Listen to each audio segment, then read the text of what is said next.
Action. Welcome to Life Rhythms, Tarot, Food, and Spirit. So it's been a little while since we've done a food segment here, and we've been doing a lot of cooking in various ways since the holiday, of course. And so post New Year's Day, we wanted something warming, and we're preparing food for us to have during the course of this week. And one of the things that we're preparing is a braised lamb shank. So this is a recipe that I melanged together based on my interest in North African cuisine, and I was looking for something to do with lamb and dates and bay leaf. This was several years ago, and over the years the recipe has morphed a bit, and I will preface this with saying it does have a lot of ingredients. But to that point, one of the biggest lessons when you're working with food in the kitchen, whether you have 5 ingredients or 12 ingredients, is to gather all of your tools together. And in a traditional French kitchen, that would be called mise en place. So for the numerous ingredients that are involved in this, which will be posted, I'll do the recipe on the blog in a couple of days. What you want to do in order to make it simple, because once you've gathered the ingredients, it just comes together in a minute, is to bring everything together all at once. So one of the ingredients is going to be unsweetened or bittersweet chocolate, or you could use raw cacao. Several of the other ingredients, and I've placed them in little bowls based on how they'll go into the braising pot once everything is ready to go, will be dates, cinnamon stick, bay leaf, and barberries, which is something that's optional if you can't easily get barberries, although they are pretty readily available on the wonderful tool of Amazon.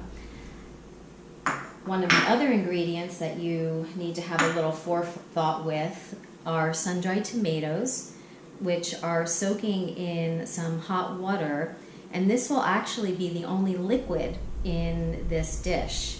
So I think a lot of people think that when they're braising, everything is soaking in a lot of liquid, but that's not really necessarily true. It's just a very low cooking, slow and low temperature with a little bit of liquid to get the juices moving and create a little bit of sauce. So there won't be any more liquid than that. We'll be braising 4 lamb shanks, but these proportions here and what I'll post up on the website can be 4 to 6 lamb shanks. It works equally well for 4 to 6. About 4 or so pounds of lamb shank is what you'll be working with. And so what we actually begin with, all of this will go in the braising pot in different stages, is I've made basically a spice rub here, which I don't think you're going to see this too clearly, but in this mortar and pestle I've ground almonds, a couple of dried chili, some coriander and cumin seed, as well as added the salt, pretty much the only salt that will be used in the dish, about 3 teaspoons of Himalayan salt, and a little bit of turmeric, which I always like to add for adding a little bit of a bitter component to kind of help the digestibility of the richness of the meat. So right now my dad will be rubbing that mixture on the lamb shanks, and I like that seasoning to sit on the meat for about at least an hour, maybe a couple of hours. We're starting this a little bit late in the day. We could have even seasoned it last night, but just things happen as they do, and even just an hour is fine because everything will be in the pot cooking for several hours together, so everything will get infused into the meat no matter what. So basically once the lamb has sat seasoned for an hour plus, we will put it in the pot after we've sauteed a little bit of onion, and then we place the lamb shank in the pot, and then place some orange around the lamb shank, as well as these dates, which have been pitted. and then we'll pour on the sun-dried tomatoes and the soaking liquid and add the rest of these ingredients, which is a cinnamon stick, a couple of bay leaf, and the barberry, and then add the unsweetened or bittersweet chocolate or cacao.